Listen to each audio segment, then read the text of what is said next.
everyone, this is Shriram Sharma, your biology teacher and welcome to your प्यारा सा channel physics bro. बच्चों, आज के लेक्चर में हम लोग कवर करने वाले हैं क्लास 10th आईसीएसई बायोलॉजी का एंडोक्राइन सिस्टम। इससे पहले हमने कवर किया था सर्कुलेटरी सिस्टम।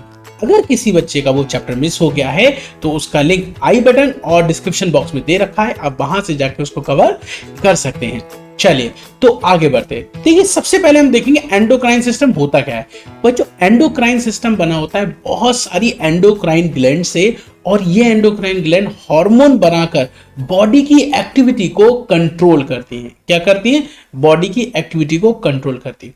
वैसे तो हमारा जो सिस्टम है, हमारा जो बॉडी का सिस्टम है, वो दो तरह के सिस्टम से कंट्रोल होता है, न्यूरल सिस्टम और हार्मोनल सिस्टम। ये दोनों मिलकर हमारी बॉडी की एक्टिविटी को कंट्रोल करते हैं।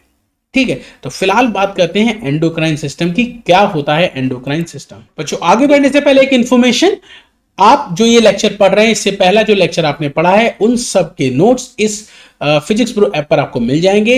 ऐप का लिंक डिस्क्रिप्शन बॉक्स में दे रखा है, वहां पर क्लिक करके इसे डाउनलोड कर लीजिए। और इस ऐप में जो जो स्टडी मटेरियल हैं, जो जो रिकॉर्डेड लेक्चर है, वो वहां से आप अटेंड कर सकते हैं। बच्चों, हम यहाँ पर फ्री स्टडी मटेरियल ऐप पर देते हैं, तो आप खुद भी उसका इस्तेमाल करें, अपने फ्रेंड्स को बताएं, चैनल सब्सक्राइब कराएं, ऐप डाउनलोड कराएं, जिससे कि और लोगों की भी हेल्प हो सके। चलिए स्टार्ट करते हैं एंडोक्राइन ग्लैंड्स के बारे में। बच्चों, एंडोक्राइन ग्लैंड वो होती हैं जो हार्मोन बनाती हैं। इसके अलावा दो और टाइप की ग्लैंड होती है, एक होती है एक्सोक्राइन और एक होती है हेट्रोक्राइन, जिनको मिक्स्ड ग्लैंड कहते हैं। एक्सोक्राइन वो होती हैं जो एंजाइम या केमिकल बनाए, और हेट्रोक्राइन वो होती हैं जो दोनों की तरह काम करें, एंडोक्राइन की भी तरह भी और एक्सोक्राइन की तरह भी। मतलब मिक्स्ड ग्लैंड वो होगी जिसमें हार्मोन, एंजाइम, केमिकल सब कुछ बनता होगा, उसको हम बोलेंगे हेट्रोक्राइन या मिक्स्ड ग्लैंड। जिसमें केवल एंजाइम और केमिकल बनेगा, वो एक्सोक्राइन। और ये जो हम पढ़ रहे हैं, ये पढ़ रहे हैं लोग एंडोक्राइन। ठीक है मेरे बच्चों, आगे बढ़े। देखिए, जो एंडोक्राइन ग्लैंड है, इनका एक और भी नाम है, इनको हम कहते हैं डक्टलेस ग्लैंड। क्या कहते हैं मेरे बेटे? इनको डक्टलेस ग्लैंड कहते हैं। बात आती है ऐसा क्यों, इनको डक्टलेस ग्लैंड क्यों कहा जाता है? तो मेरे बेटे, इनको डक्टलेस ग्लैंड इसलिए बोलते हैं क्योंकि इनमें डक्ट नहीं होती है। तो आप कहेंगे डक्ट नहीं होती तो इनमें जो हार्मोन बनेगा वो ट्रांसपोर्ट कैसे होगा? भाई देखो, एंडोक्राइन बनाती हैं हार्मोन, हार्मोन एंडोक्राइन ग्लैंड से निकल के किसी दूसरे ऑर्गन के पास जाता है और अपना काम उससे करवाता है। बेसिकली हार्मोन केमिकल मैसेंजर होते हैं, और ये ग्लैंड का मैसेज लेके कहां जाते हैं? उस ऑर्गन के पास जो भी इसका टारगेट ऑर्गन होगा। ठीक है, जैसे मैं एक एग्जांपल बताता हूं। एक हार्मोन है, उसका नाम है थायराइड स्टिमुलेटिंग हार्मोन। ये जो हार्मोन है, ये एक्ट करता है थायराइड ग्लैंड पे। पिट्यूटरी ग्लैंड इसे बनाती है और वहां से निकल के थायराइड ग्लैंड के पास जाता है और उससे अपना काम करवाता है। तो भाई, एक जगह से दूसरी जगह जाने के लिए कुछ तो चाहिए। तो आप कहोगे इनमें डक्ट नहीं होती, डक्ट के थ्रू ये ट्रांसपोर्ट नहीं होती। इनके ट्रांसपोर्ट के लिए जरूरत होती है ब्लड की। किसकी जरूरत होती है मेरे बेटे? ब्लड की। तो मतलब ये ब्लड के थ्रू ट्रांसपोर्ट होते हैं। कौन ब्लड के थ्रू ट्रांसपोर्ट होते हैं? आप बताओगे ब्लड के थ्रू हार्मोन का ट्रांसपोर्ट होता है, डक्ट की जरूरत नहीं होती, इसीलिए इनको डक्टलेस ग्लैंड कहते हैं। ठीक है, अच्छा, ये तो हम आपको बता ही चुके, ये हार्मोन बनाती हैं। फिर इनका काम होता है बॉडी की एक्टिविटी को रेगुलेट करना। इनका क्या काम होता है मेरे बच्चों? बॉडी की एक्टिविटी को रेगुलेट करना। चलिए अब इसके एग्जाम्पल देख लेते हैं। एग्जाम्पल कौन कौन से? Number 1, pituitary gland. देखिए, यहां पर जो ये ग्रीन कलर की दिख रही है, इसको हम बोलते हैं पिट्यूटरी ग्लैंड। ठीक है, इसके बाद हम आपको नेक्स्ट ग्लैंड दिखाते हैं, इसका नाम है एड्रिनल ग्लैंड। ये देखिए, ये जो है इसका नाम है एड्रिनल ग्लैंड, जो कि किडनी के ऊपर प्रेजेंट होती है। नेक्स्ट है पैनक्रियास। ये जो येलो कलर की आपको दिख रही है, इसका नाम है पैनक्रियास। क्या नाम मेरे बेटे? पैनक्रियास। फिर यहां पर ये जो स्ट्रक्चर दिख रहा है, ये एच शेप जो स्ट्रक्चर, बटरफ्लाई शेप स्ट्रक्चर दिख रहा है, इसका नाम होता है थायराइड ग्लैंड। तो आपने देखा pituitary gland, adrenal gland, pancreas और थायराइड ग्लैंड। तो यहाँ पे हमने कई सारी एंडोक्राइन ग्लैंड पढ़ ली। बच्चों, एंडोक्राइन ग्लैंड तो बहुत सारी होती हैं, लेकिन आपके सिलेबस में ये 4 है। ठीक है, अब बात करते हैं हम आगे। बॉडी की एक्टिविटी का रेगुलेशन कैसे होता? अभी मैंने बताया था, बॉडी एक्टिविटी रेगुलेट होती है दो सिस्टम से। एक होता है नर्वस सिस्टम और एक होता है हार्मोनल सिस्टम। मतलब नर्वस सिस्टम, हार्मोनल सिस्टम दोनों हैं जो बॉडी की एक्टिविटी को रेगुलेट करते हैं, बट डिफरेंस है। नर्वस सिस्टम कंपैरेटिवली फास्ट होता है, हार्मोनल सिस्टम स्लो होता है और नर्वस सिस्टम फास्ट होता है। पहली चीज। सेकेंड पॉइंट, जो नर्वस सिस्टम है वो अपना न्यूरल फाइबर के थ्रू अपना सिग्नल ट्रांसफर करता है। देखो, नर्वस सिस्टम में हम बात करते हैं ब्रेन की, स्पाइनल कॉर्ड की, नर्व्स की। ठीक है, इन्हीं तीनों से बना होता है नर्वस सिस्टम और इन्हीं की हेल्प से सिग्नल ट्रांसफर होते हैं जिससे बॉडी की एक्टिविटी को रेगुलेट किया जाता है। एक्चुअल रेगुलेशन नर्वस सिस्टम कैसे करता है वो हम नर्वस सिस्टम में पढ़ने वाले हैं। ठीक है, आगे बढ़ते हैं। हम लोग बात करते हैं हार्मोनल सिस्टम की। हार्मोनल सिस्टम स्लो है। ये जो हार्मोन है ये ब्लड के थ्रू ट्रांसपोर्ट होते हैं। ये बॉडी के डिफरेंट ऑर्गन्स को अफेक्ट करते हैं, बॉडी के डिफरेंट डिफरेंट ऑर्गन पर ये काम करते हैं। उसके बाद ये दोनों तरह का इफेक्ट देते हैं। अगर हार्मोन में डेफिशिएंसी हो जाए, हार्मोन एक्सेस हो जाए, तो उसका जो इंपैक्ट रहता है शॉर्ट टर्म भी हो सकता है, लॉन्ग टर्म भी हो सकता है। और ये मेटाबॉलिक एक्टिविटी को रेगुलेट कर सकते हैं। कौन? हार्मोन। अगर यही हम नर्वस सिस्टम की बात करें तो मेरे बेटे नर्वस सिस्टम फास्ट होता है। कैसा होता है मेरे बेटे? फास्ट। और ये नर्व्स और साइनेप्स, क्या होता है नर्व्स और साइनेप्स में आपको आगे बताऊंगा। आपको नर्व और साइनेप्स के थ्रू अपना काम करते हैं। ठीक है, इलेक्ट्रोकेमिकल सिग्नल होते हैं, उनको वो ट्रांसफर करते हैं और काम करते हैं। ठीक है, नर्वस सिस्टम डिटेल में पढ़ेंगे आगे। जो नर्वस सिस्टम है ये मसल्स और ग्लैंड पर काम करता है। ठीक है, ये नर्वस सिस्टम जो होता है हमारी मसल्स पे काम करता है और ग्लैंड पे काम करता है, जबकि हार्मोनल सिस्टम बॉडी के डिफरेंट डिफरेंट ऑर्गन पे काम करते हैं। इसका इंपैक्ट शॉर्ट लिव्ड होता है, लॉन्ग लिव्ड नहीं होता, शॉर्ट लिव्ड होता है। और ये हमारे मेटाबॉलिज्म को कंट्रोल नहीं करते। ठीक है, आगे बढ़े चले। तो यहां पर सबसे पहले आज हम जो पढ़ने वाले हैं वो है एड्रिनल ग्लैंड। ठीक है बच्चों, आज हम एड्रिनल ग्लैंड पढ़ेंगे और इसके बारे में जानेंगे कहां है, कैसी है, इसके और क्या क्या नाम है। तो देखो मेरे बच्चे, ये जो दिख रहा है, देखो ये जो स्ट्रक्चर है इसका नाम है किडनी। ये जो स्ट्रक्चर दिख रहा है इसका नाम क्या है? किडनी। किडनी के ऊपर ये एक कैप लाइक स्ट्रक्चर आपको दिखाई दे रहा है। किडनी के ऊपर ये जो एक कैप लाइक स्ट्रक्चर दिखाई दे रहा है इसी का नाम है एड्रिनल ग्लैंड। क्या आप एड्रिनल ग्लैंड समझ पाए? किडनी के ऊपर एक कैप लाइक स्ट्रक्चर है, उसका नाम है एड्रिनल ग्लैंड। ये एक एंडोक्राइन ग्लैंड है और इसके बहुत सारे काम है, मतलब हार्मोन बनाएगी, अपना काम परफॉर्म करेगी। एक बात समझिए, जो एड्रिनल ग्लैंड है किडनी के ऊपर है, तो किडनी के लिए वर्ड इस्तेमाल होता है रीनल और ऊपर के लिए इस्तेमाल होता है सुप्रा। तो इसका दूसरा नाम होता है supra renal gland. Kidney adrenal gland का दूसरा नाम क्या है? Supra renal gland. ये लिखा है देखिए, इसका दूसरा नाम होता है सुप्रा रीनल ग्लैंड। उसके बाद आप क्या देखेंगे, जो ये किडनी है, किडनी के ऊपर प्रेजेंट है कैप लाइक स्ट्रक्चर है, वन पेयर एड्रिनल ग्लैंड है। दो किडनी है तो दो आपके एड्रिनल ग्लैंड होंगे। उसके बाद अगर हम इस एड्रिनल ग्लैंड की बात करें, मैं ड्रॉ करके दिखाता हूं, 1 सेकेंड। अगर मैं ड्रॉ करके दिखाऊं तो ये जो एड्रिनल ग्लैंड है, ये है आपकी एड्रिनल ग्लैंड। इसके दो पार्ट होते हैं, एक होता है आउटर पार्ट और एक होता है इनर पार्ट। कितने पार्ट होते हैं? 2 पार्ट्स होते हैं। एक होता है आउटर पार्ट, आउटर पार्ट का नाम होता है कॉर्टेक्स और जो इनर पार्ट होता है उसका नाम होता है मेड्यूला। क्या ला मेरे बेटे? मेड्यूला। तो कॉर्टेक्स और मेड्यूला इसके 2 पार्ट्स होते हैं। ठीक है, तो वही लिखा है हैविंग 2 पार्ट्स। नंबर 1 कॉर्टेक्स जो कि पेरीफेरल या आउटर पार्ट है, नंबर 2 मेड्यूला जो कि सेंट्रल और इनर पार्ट है। इतनी बात क्लियर हो गई मेरे बेटे, आगे बढ़े चले। एड्रिनल ग्लैंड के बारे में कुछ और समझते हैं। देखिए, एड्रिनल ग्लैंड के 2 पार्ट बताए, कॉर्टेक्स और मेड्यूला दोनों ही हार्मोन बनाने के लिए जिम्मेदार हैं।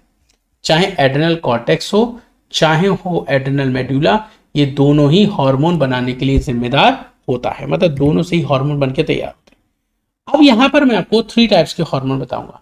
कौन कौन से हार्मोन है? नंबर 1 मिनरेलोकॉर्टिकॉइड। कौन सा है मेरे बेटे? मिनरेलोकॉर्टिकॉइड। नंबर 2 होता है glucocorticoid. Number 2 glucocorticoid. Number 3 sex corticoid. देखो, सेक्स कॉर्टिकॉइड को गोनेडोकॉर्टिकॉइड्स भी बोल सकते हैं क्योंकि सेक्स ऑर्गन को गोनाड्स बोलते हैं, इसीलिए इनको गोनेडोकॉइड। तो adrenal cortex, adrenal medulla 2 part हो गए, दोनों ही हार्मोन बनाते हैं। सबसे पहले हम एड्रिनल कॉर्टेक्स की बात कर रहे हैं। एड्रिनल कॉर्टेक्स बाहर वाला पार्ट है जो कि 3 टाइप के हार्मोन बना रहा है, मिनरेलोकॉर्टिकॉइड, ग्लूकोकॉर्टिकॉइड, सेक्स कॉर्टिकॉइड या गोनेडोकॉर्टिकॉइड। और इनके एग्जाम्पल्स भी होते हैं। ठीक है, इनके एग्जाम्पल्स भी होते हैं। सबसे पहले हम मिनरेलोकॉर्टिकॉइड की बात करते हैं। ठीक है, जैसे हमने 3 टाइप कर मिनरेलो, ग्लूको और गोनेडो या सेक्स कॉर्टिकॉइड। मिनरेलोकॉर्टिकॉइड का एग्जाम्पल होता है एल्डोस्टेरोन। ये लिखा है देखो मेरे बेटे, इसका नाम है एल्डोस्टेरोन। क्या इसके अलावा भी कोई होता है? मिनरेलोकॉर्टिकॉइड तो हम फिलहाल एल्डोस्टेरोन ही पढ़ रहे हैं। ग्लूकोकॉर्टिकॉइड में कॉर्टिसोल, कॉर्टिसोन पढ़ेंगे। सेक्स कॉर्टिकॉइड में हम पढ़ेंगे एस्ट्रोजन जो कि फीमेल में होता है, टेस्टोस्टेरोन जो कि मेल में होता है। एक एक करके सारे पढ़ते हैं। सबसे पहले हम एड्रेनल ग्लैंड का मिनरलोकॉर्टिकॉइड हार्मोन पढ़ रहे हैं, जिसका फेमस एग्जांपल है एल्डोस्टेरोन। और एल्डोस्टेरोन का काम क्या होता है, तो आप बताओगे एल्डोस्टेरोन का काम है मेंटेन आयनिक बैलेंस या मिनरल बैलेंस। ये क्या करता है, सोडियम आयन और पोटेशियम आयन के बैलेंस को मेंटेन रखना इसका काम होता है। ठीक है, तो फिर से सुन लीजिए, एड्रेनल ग्लैंड का जो कॉर्टेक्स है उसका पहला पार्ट है जो बना रहा है मिनरलोकॉर्टिकॉइड हार्मोन, और मिनरलोकॉर्टिकॉइड का एग्जांपल है एल्डोस्टेरोन। ये इलेक्ट्रोलाइट बैलेंस करता है, या आयनिक बैलेंस कराता है, या मिनरल बैलेंस, तीन चीजें बोल सकते हैं। इलेक्ट्रोलाइट बैलेंस कौन कराएगा, एल्डोस्टेरोन। मिनरल का बैलेंस कौन कराएगा, एल्डोस्टेरोन। आयंस का बैलेंस कौन कराएगा, एल्डोस्टेरोन। क्या इसके अलावा भी कुछ करता है, हाँ, एल्डोस्टेरोन वाटर का भी एब्जॉर्प्शन करा सकता है। किसका एब्जॉर्प्शन करा सकता है मेरे बेटे, तो आप बताओगे सर ये वाटर एब्जॉर्प्शन भी करा सकता है। क्या करा सकता है, वाटर एब्जॉर्प्शन। क्या आप मेरी ये बात समझ पाए, ये वाटर एब्जॉर्प्शन भी करा सकता है। ठीक है, चलिए, इसके अलावा ये क्या कर सकता है, ये मिनरल को मेंटेन करके, इलेक्ट्रोलाइट को मेंटेन करके ब्लड वॉल्यूम को बढ़ा सकता है। किसको बढ़ा सकता है, ब्लड वॉल्यूम को बढ़ा सकता है। इसके अलावा क्या कुछ और भी कर सकता है, हाँ ये कर सकता है, ये बीपी को बढ़ा सकता है, ब्लड प्रेशर को बढ़ा सकता है, ब्लड वॉल्यूम को बढ़ा सकता है, ब्लड प्रेशर को बढ़ा सकता है, आयंस को मेंटेन रख सकता है, इलेक्ट्रोलाइट को मेंटेन रख सकता है, मिनरल को मेंटेन रख सकता है, वाटर के लेवल को एब्जॉर्ब करा सकता है, वाटर का एब्जॉर्प्शन करा सकता है। कौन, मिनरलोकॉर्टिकॉइड का एग्जांपल एल्डोस्टेरोन। ठीक है, अब हम पढ़ते हैं second hormone. Second category of hormone है ग्लूकोकॉर्टिकॉइड। ग्लूकोकॉर्टिकॉइड, इसके दो फेमस एग्जांपल है कॉर्टिसोल और कॉर्टिसोन। कौन कौन से, कॉर्टिसोल और कॉर्टिसोन। ठीक है, इसको समझते हैं। चलिए, कॉर्टिसोल और कॉर्टिसोन के बहुत सारे काम हैं, एक एक करके हम लोग समझते हैं। सबसे पहले मैंने पूछा तुम क्या करते हो, बोले मैं कार्बोहाइड्रेट का, प्रोटीन का, लिपिड का मेटाबॉलिज्म रेगुलेट करता हूं। कार्बोहाइड्रेट, प्रोटीन और लिपिड, इनके मेटाबॉलिज्म को रेगुलेट करता हूं। तो मैंने पूछा ऐसा कैसे करते हो, बोले सपोज करो ब्लड में ग्लूकोज का लेवल कम हो गया, तब मैं काम करता हूं। मैंने कैसे काम करते हो, बोले देखो ब्लड में ग्लूकोज की जरूरत है, क्योंकि ब्लड में ग्लूकोज होगा तो वो सेल में जाएगा, सेल में जाएगा तो सेल उससे एनर्जी बनाएंगे। अगर मान लो ब्लड में ग्लूकोज नहीं है तो मैं लिवर के पास जाऊंगा और लिवर से कहूंगा लिवर तुम क्या करो, ब्लड में ग्लूकोज बढ़ाओ। कैसे बढ़ाओ, तुम्हारे पास जो स्टोर कार्बोहाइड्रेट है उससे।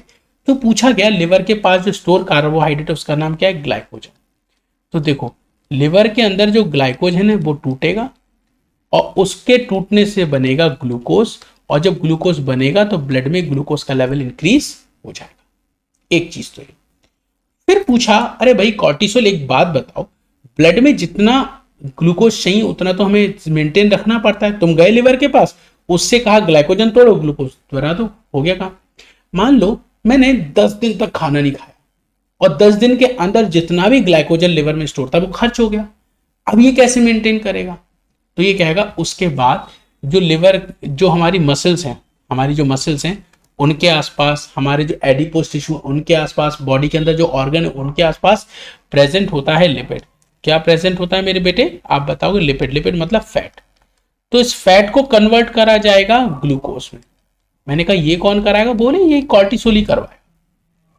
अच्छा देखो, सबसे पहले ग्लाइकोजन जो स्टोर है लिवर में वो खर्च किया जाएगा। जब वो खत्म हो जाएगा तो कौन खर्च करा जाएगा, लिपिड, उससे भी ग्लूकोज बना लेंगे। अब पूछा एक बताओ लिपिड भी एक दिन खत्म हो जाएगा तब क्या होगा, मान लो 10 दिन ने 20 दिन खाना नहीं खाया उसने, ठीक है, तो लिपिड भी खर्च हो जाएगा। तो बोले हाँ, तब बारी आएगी प्रोटीन की। किसकी बारी आएगी बेटा, प्रोटीन की। तो जो हमारी बॉडी के अंदर जगह जगह पे प्रोटीन प्रेजेंट होती है उसका ब्रेक डाउन होगा, तो क्या बना लिया जाएगा, ग्लूकोज। तो कुल मिला के तीनों तरह के फूड, कार्बोहाइड्रेट, लिपिड और प्रोटीन, इन तीनों को ब्रेक किया जा सकता है, इन तीनों से ग्लूकोज बनाया जा सकता है। मतलब ब्लड में ग्लूकोज के लेवल को मेंटेन रखा जाएगा, चाहे तुम खाना खाओ या ना खाओ।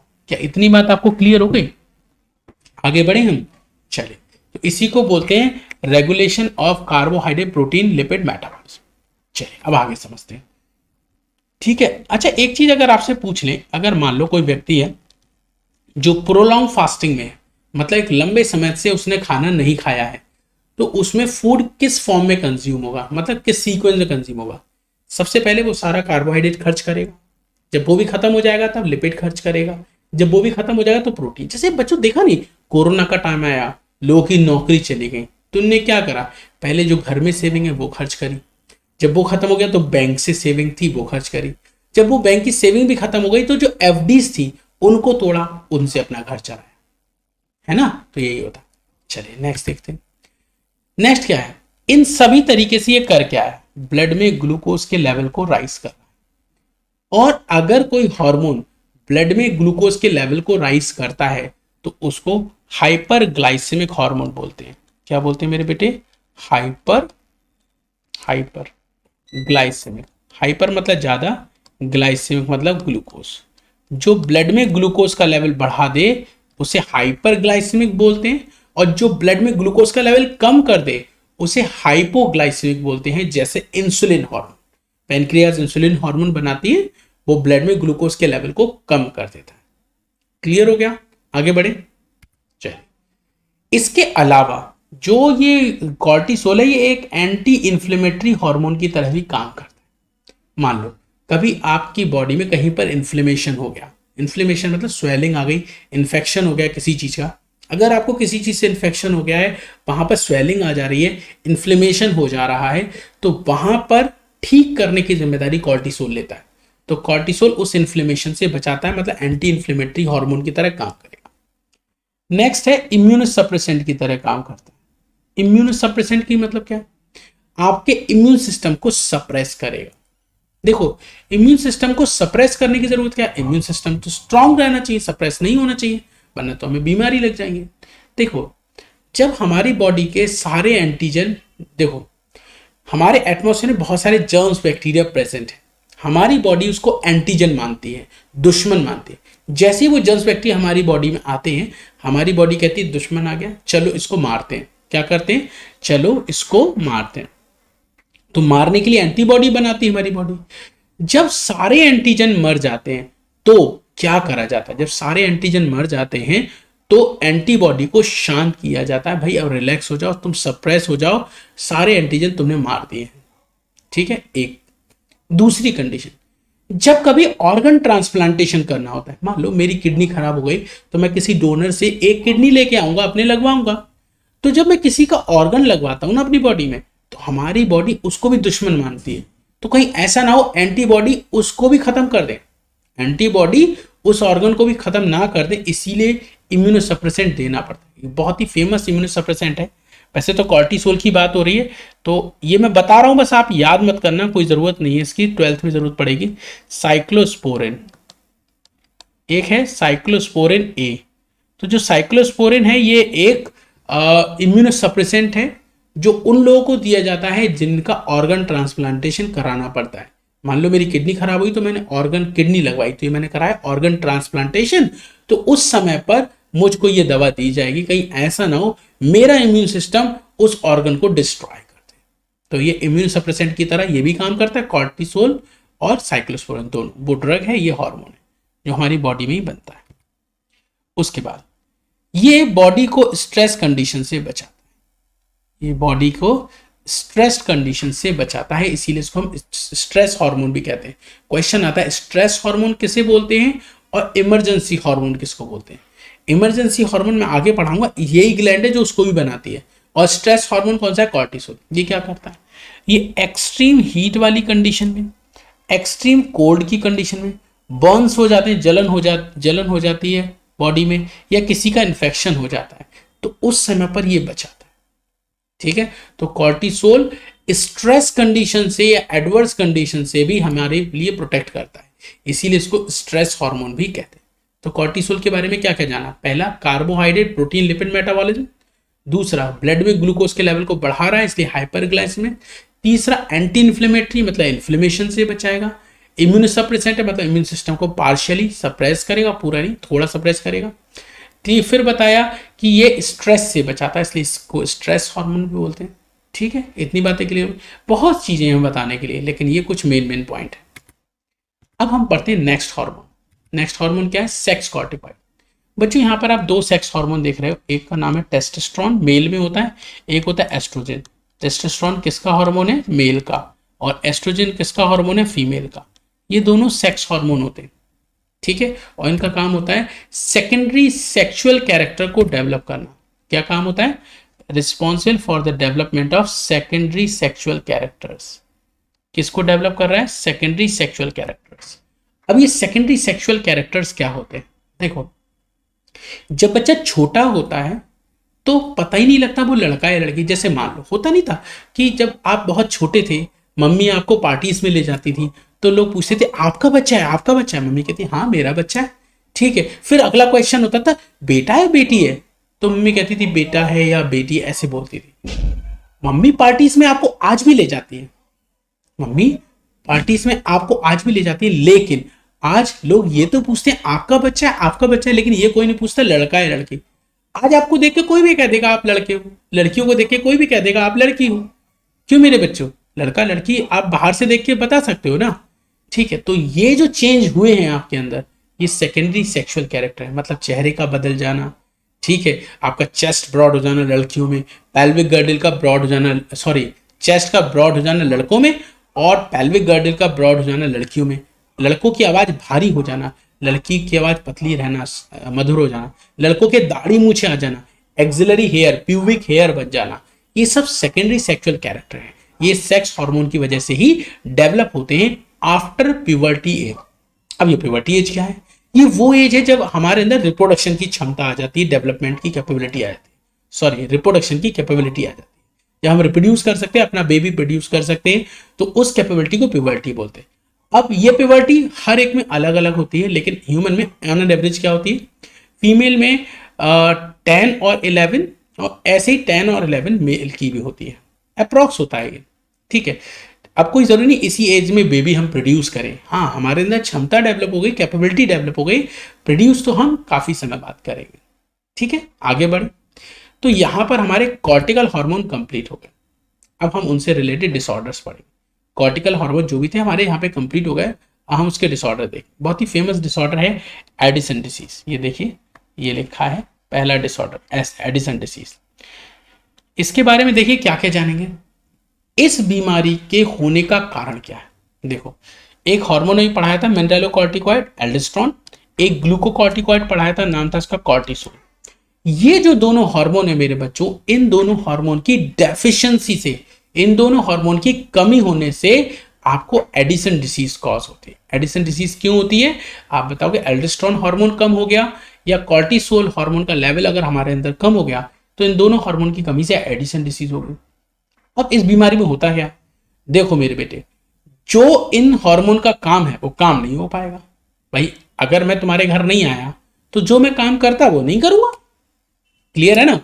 तो अब क्या क्या, एल्डोस्टेरोन का काम था वाटर का लेवल मेंटेन करना, सॉल्ट का लेवल मेंटेन करना, इलेक्ट्रोलाइट का मेंटेन करना, सोडियम और पोटेशियम का मेंटेन रखना, ठीक है, ब्लड वॉल्यूम को मेंटेन रखना, ब्लड प्रेशर को बढ़ाना। ये सारे काम नहीं हो पाएंगे।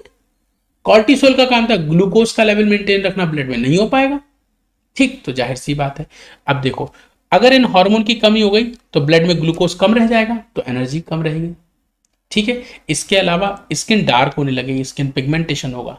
जब खाना नहीं होगा, ग्लूकोज नहीं होगा, तो आपका वेट कम होता चलेगा, लॉस ऑफ वेट हो जाएगा, ठीक है।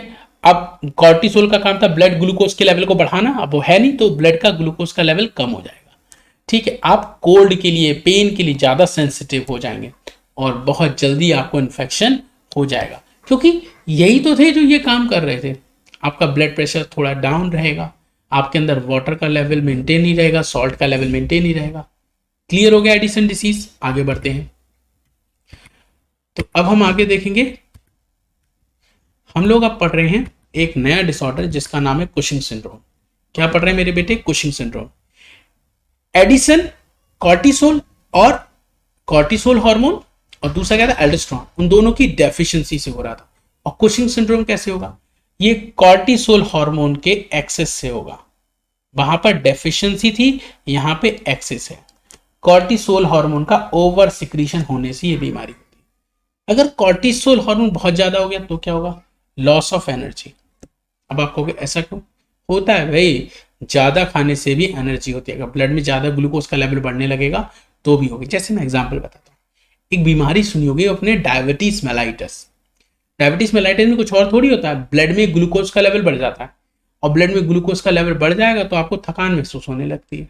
जो डायबिटिक पेशेंट होते हैं वो बहुत थकान लगती है, ठीक है, और आप मोटे होने लगते हैं, ओबेसिटी होने लगती है। ओबेसिटी मतलब मोटापा आने लगता है, आपका शुगर का लेवल बढ़ जाएगा, ठीक है, ऑस्टियोपोरोसिस हो जाएगा, मतलब बोन्स कमजोर, ऑस्टियोपोरोसिस का मतलब बोन्स कमजोर होने लगेंगी, सॉल्ट और वाटर का रिटेंशन होने लगेगा, ठीक है।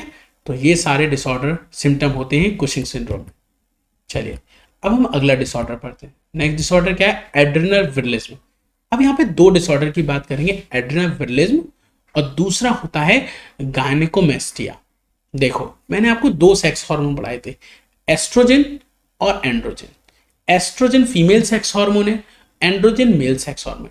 लेकिन अगर गड़बड़ हो जाए, फीमेल का सेक्स हार्मोन मेल में बढ़ जाए तो गायनेकोमेस्टिया, मेल का सेक्स हार्मोन फीमेल में इंक्रीज हो जाए तो एड्रेनल विरलिज्म हो जाता है।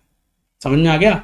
लड़कों में लड़कियों जैसे कैरेक्टर आ जाएंगे, लड़कियों में लड़कों जैसे कैरेक्टर आ जाएंगे अगर हार्मोन की इम्बैलेंसिंग हो गई तो। देखो हम लोग क्या पढ़ रहे हैं अब? एड्रेनल विरलिज्म। क्या पढ़ रहे हैं मेरे बेटे? एड्रेनल विरलिज्म। इसमें क्या होगा आप बताओगे?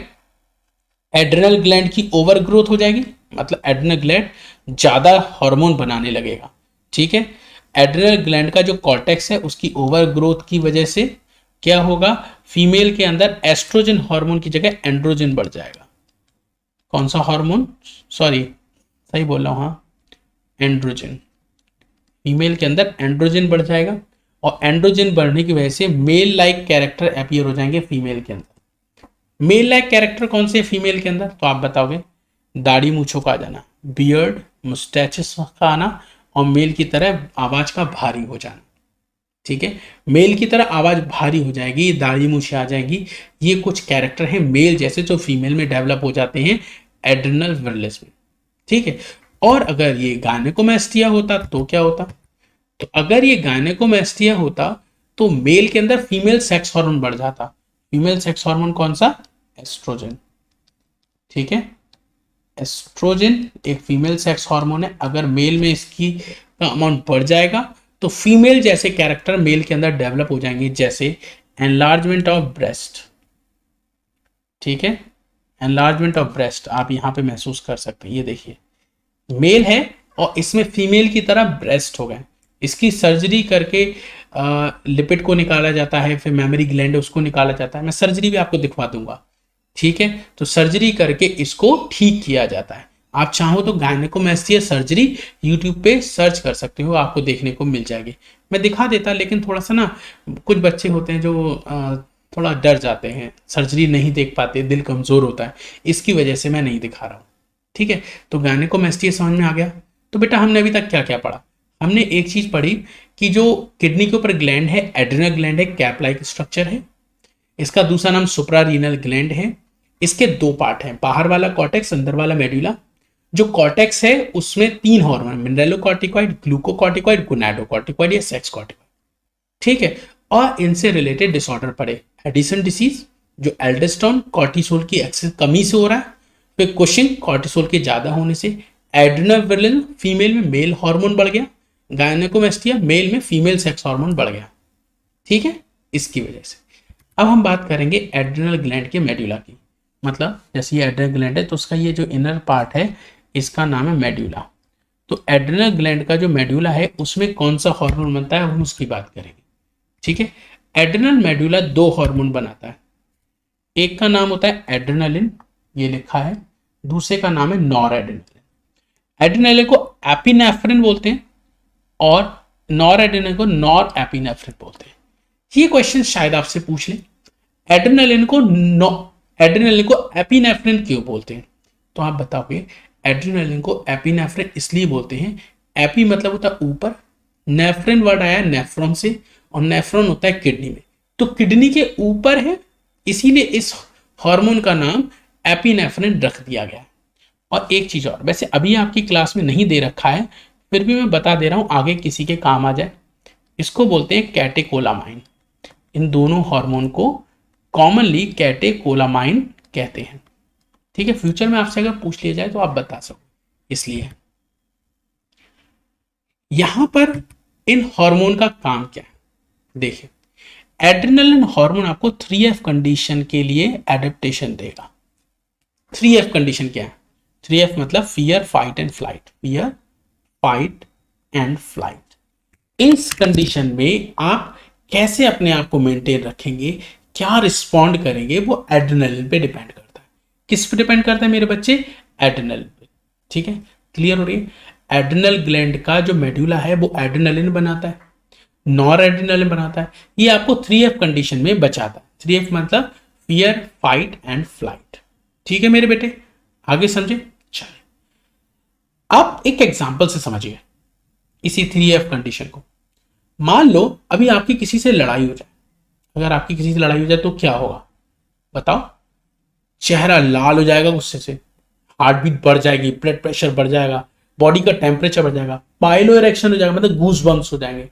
ठीक है, रोंगटे खड़े हो जाएंगे, मुंह का सलाइवा सूख जाएगा, ब्लड में ग्लूकोज का लेवल बढ़ जाएगा, जिससे ज्यादा एनर्जी आ जाए, मारपीट कर ले, या कुत्ता पीछे बढ़ गया तो भाग जाए, बहुत सारे लोग मार रहे हैं तो भाग लें। ठीक है ना? तो ये वाली कंडीशन जो होती है किससे रेगुलेट होती है? एड्रेनलिन से। बहुत ज्यादा गुस्सा एड्रेनलिन दिलवाएगा, उस समय आपके अंदर एनर्जी दिलवाएगा, हार्ट बीट बढ़ चुकी होगी, ब्लड की पंपिंग बहुत तेज हो गई होगी, आंखें आपकी जो पीपल होती है आई की वो डायलेट हो जाएगी, मतलब फैल जाएगी। ठीक है, बॉडी का टेम्परेचर बढ़ जाएगा। ये कौन करा रहा है? Adrenaline hormone. इसमें एक नर्वस सिस्टम भी इन्वॉल्व होता है, उसको बोलते हैं सिंपैथेटिक नर्वस सिस्टम, लेकिन वो हम आगे समझेंगे। तो सिंपैथेटिक नर्वस सिस्टम, एड्रेनलिन दोनों मिलकर ये काम करते हैं। ठीक है, चलिए अगली चीज, ये ग्लैंड स्टिमुलेटेड होती है नर्व एंडिंग से।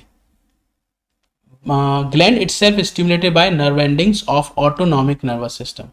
तो जो ऑटोनॉमिक नर्वस सिस्टम उसी का ही पार्ट होता है सिंपैथेटिक।